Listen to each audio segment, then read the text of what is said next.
Hi, Brenda. How are you? Hello? Brenda listens Oh, yes, to hi. us on KKLA there in the Los Angeles area. You doing all right? Yes, I'm doing great. Thank you. How about you? Very well, thank you. You're on with Dr. Henry Cloud, Mylan Yurkovich, Steve Arterburn. How could we help you? And welcome to the program.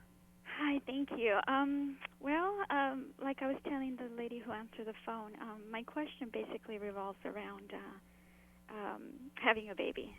Okay. Um, I've been married for a year and a half, and we've been trying since then. And How I'm old are you? 41 years old, How old? going to be 42 soon. And I haven't been. We haven't been successful. So Yeah. I'm thinking, as a Christian, is um, how far or how hard should I try to get pregnant? Well, Because we grew up believing that things are the will of God, and if I haven't gotten pregnant yet, then maybe it's not His timing or His will. How hard should I try? I mean, am I?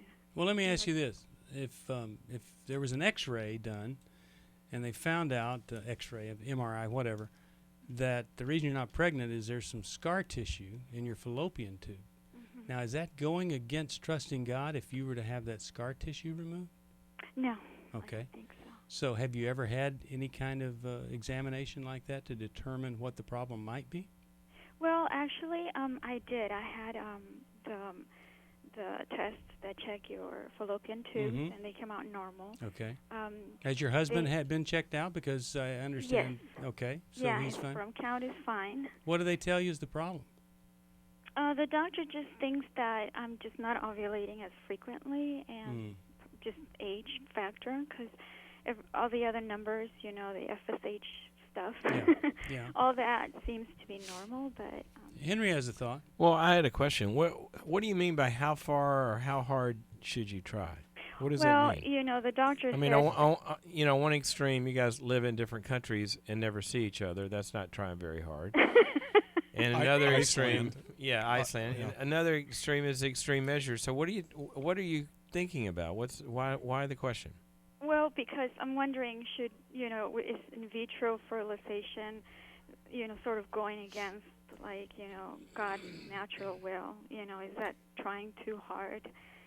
Okay. So Um, you're saying if we do something that the body isn't just naturally yes. doing, it might be going in. Well, you know what? There are people who get in car accidents that end up on a ventilator. Hmm. Now, is that going against God's will to help them breathe until they heal enough to breathe on their own? Or should we just let them die? No, I Okay. think, So we're saying that conceptually, doing something that isn't just a natural body function isn't something we're against. yeah. I went through 7 years of infertility, and I think if you want to have a baby, you better get with it, and you better do everything you can within the next year to get pregnant. And then if you don't, I'd be thinking more about adopting and having a Adopting. child that way. But I got to tell you, it's a matter of opinion and interpretation and all that. But I just don't think that us using the brains that God has given us, gifted us with, to assist in creating life, I don't believe that that's a problem. That's a problem. Can I ask you one more question? Sure. And by the way, same I'm a little biased because I was just with a little baby I was just Born- thinking about that. born from I don't know how, her young 40s, and it was all done by artificial insemination, and Wow. so she's the happy mother of this little baby. Of the baby. Oh, Yeah. that sounds And the great. baby looked pretty happy to be here too. I think so. Well, my other question was about, egg donation. Mm-hmm. What do you think about that? Like, if I was to not have eggs or enough eggs, or the whole Well, I think you really need to think that through, because if whatever egg is fertilized, then that's your baby.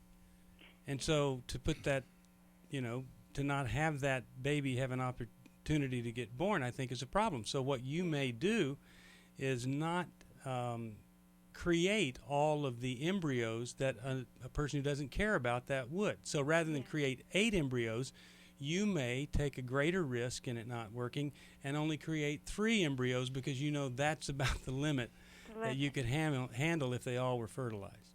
Well, I talked to a gentleman I work with who is an Episcopalian priest, Yeah. and he was telling me that according to their faith, obtaining an egg from a donor that is not my egg and using it with my husband's sperm is sort of like going outside of marriage, so that Well, I to just them it's considered a yeah, sin. I just couldn't disagree more, and so I hope I've been helpful. You have been. Okay. I trust you, gentlemen, very much. All right. Well, let me send you Regret-Free Living, and for those of you, Can I ask a question? yeah. Because you Okay. brought it up, Steve. If you could not have a child, okay, and you had to go to all these other measures or whatever, why would you not adopt one? Oh, I would definitely adopt. You would? Yes.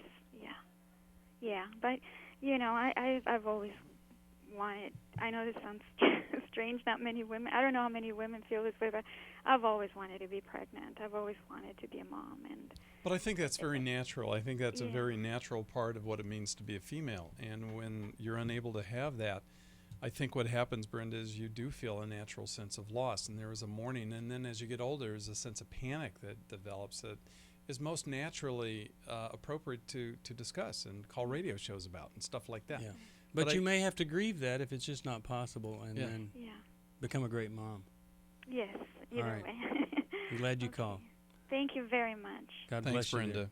dear. You too. Bye bye. Those are tough decisions, and some people don't really think it through. They end up creating 8 embryos, and then they, freeze them, and now we've got people adopting those embryos. So that's a good thing. Well, biomedical ethics is an interesting question. I mean, you can literally have just about any part put into you now. And what's a whole donor programs, and what are all those things? And do Yeah. you take them, or do you accept that you shouldn't, and then you die? Yeah. You know.